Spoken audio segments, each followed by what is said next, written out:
Good morning, world. I am Judy, your web-based therapist, making therapy accessible and convenient for our clients in Florida and New York, and of course, sharing information worldwide. Today, we are talking about 5 ways that we can all improve Black male mental health. And I generally try to stay away from these in the media topics, but this one kind of hit. There was, I guess, somebody tweeted about asking, does anyone care about Black men's mental health?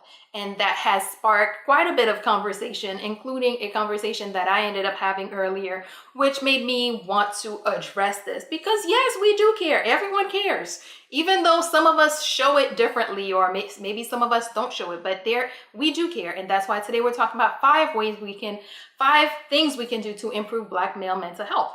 First is, but this one is more something that they need to do, is unite instead of separating, because it seems that there are so many different categories of the Black man. There's your athletic guy, there's your professional guy, there's your guy from there's your hood guy, the cool guy, and a lot of times many of these groups don't embrace each other. I know a lot of times the professional Black male gets a lot of flack because people look at him more like the square, the guy who left.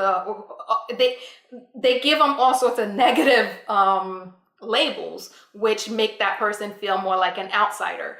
But instead, we need to all unite, because every single category has something that they bring to the table. And in order for anything to move forward, for the community as a whole, for Black men as a whole to move forward, they will need to work together. 2, allow them to be who they are and not who we think they should be. There are so many different demands, so many different classifications of what the Black man should be. And it's not just one group making it. There are every different group around has an expectation of what they believe the Black man should be. The Black man should be allowed to be the Black man. The Black man should be allowed to be who he is. And we should not be imposing our opinions, our demands, our expectations on them. They should be allowed to grow up to be exactly who they want to be, and accepted and loved and appreciated as themselves. So we need to step back.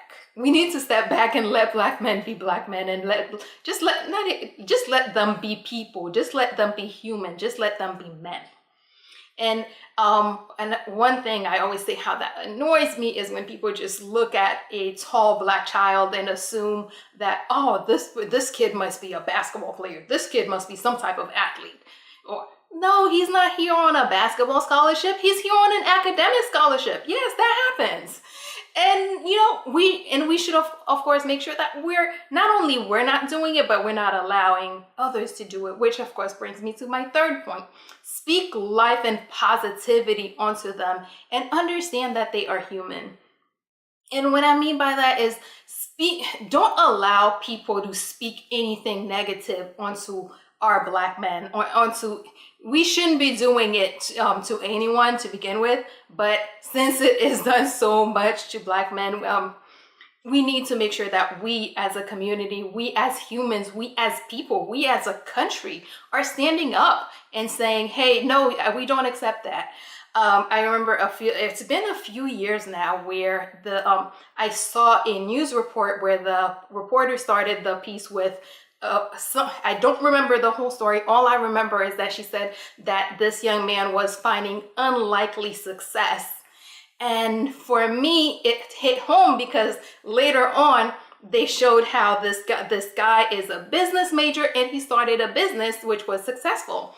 And my question I actually did go to the network's, social media page, and ask, what is so unlikely about a business major starting a successful business?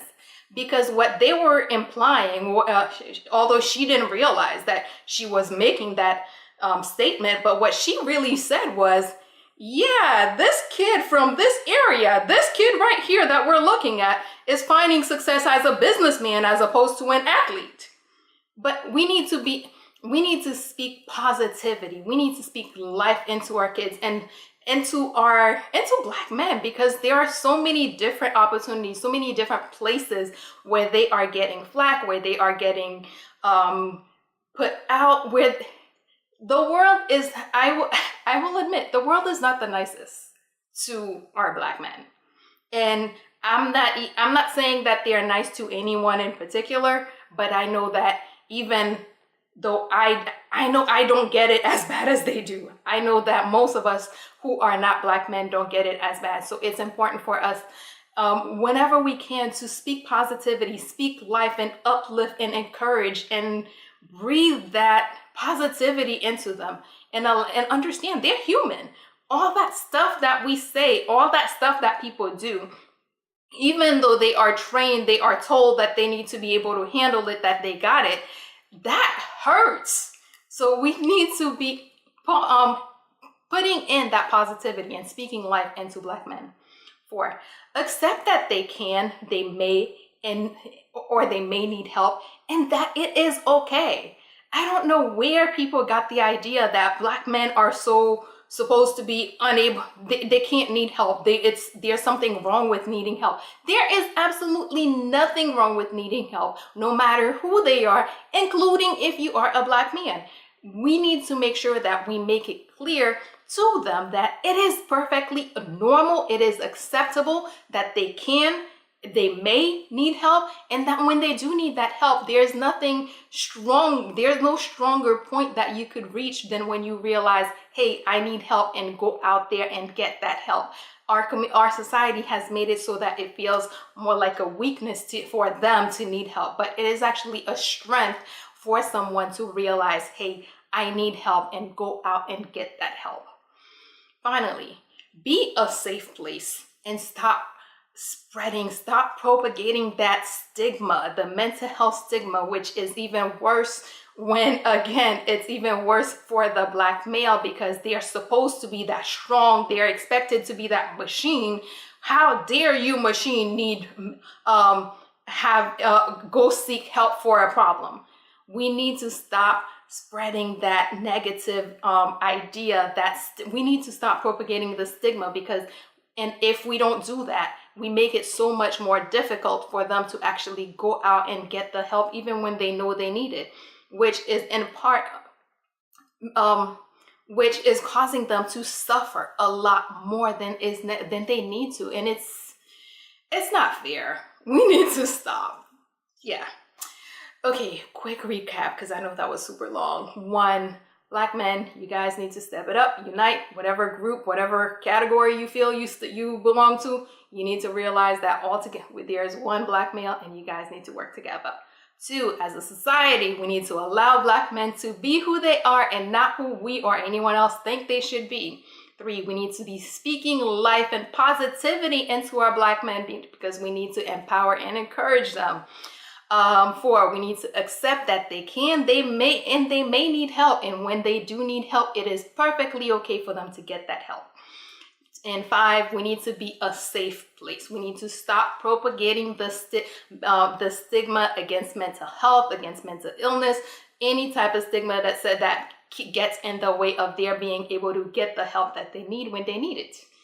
And as always, if you or someone you know is going through something that's a little bit more than you can handle, please do remember there's a lot of help out there. So please reach out and get that help. And that very long piece is all we have for today.